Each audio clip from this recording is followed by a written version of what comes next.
So if I click here, add single site, a pop-up will appear, and this is all of the information that you will need to add in order to bring a site into the tool to then start assessing. So we start with the company name. There's a drop down here of all of the companies you've already added within your personal portfolio manager. Now, we just added company A together. There was no other company that we added, so the drop down is pretty short. We have company A here. We'll select this. Now for the site name, we have to have a unique site name. So this is really how the tool distinguishes between the different sites. So we will have to have a unique site name. So I'm going to call this test site webinar right now.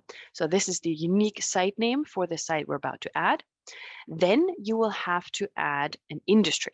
Now, both the water risk filter and the biodiversity risk filter are basing the risk assessments on a distinction of 25 different industry sectors. So you can, again, you have a pre-formulated drop down here, and you can peruse those sectors, those industries, and see which one you would like to add. In this case, let me add offices and professional services here in industry. Now, commodity is optional. We have a couple of commodities in here just for agricultural plant commodities.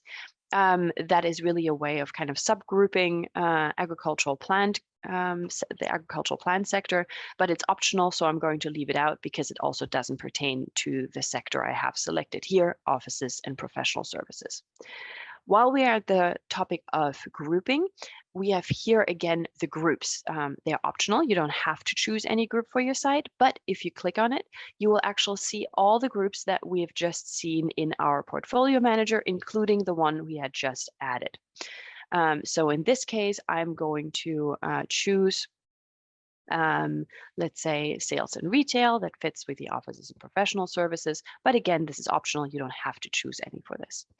Then what you do have to choose is business importance. So how important is the site that you're about to put into the tool for your value chain? If you have any questions on what to fill out into these different boxes, there's also always these little question marks here next to the heading, and it gives you a little bit more of information of what we're trying to get at with these different inputs here. So here, for example, an explanation for this is the economic importance of a specific company location or site in relation to the overall value chain. So in this case, I'm going to choose medium.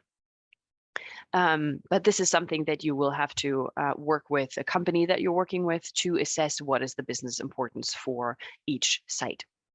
Now, lastly, we have to put in the location data.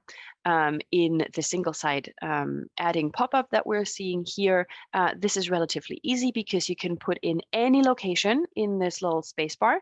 And I'm going to put in Berlin right now because that is where I'm located currently. And you can see here that then the map automatically goes into the center point of whatever geography you've put in. So in this case, you can see Berlin here, but actually my office, I can drag this little tooltip here all the way to, let's say, our WF main office, which is about to, or WF Germany main office that is about to be located here. So you can just move this around to the actual location of where whatever site you have is located. Now, there's a couple of caveats for the location. If I zoom out here, we have in the biodiversity risk filter also marine data, but water, because the water risk filter, because it's focused on fresh water, obviously would only have an assessment for the terrestrial areas. So if you, for example, have your tooltip and you drag it here into the North Sea, you will only have analysis data for biodiversity. That is also, again, noted down here, just for your information. Furthermore, if you're adding a site in the marine areas, it also has to have a sector or an industry that is feasible for marine areas.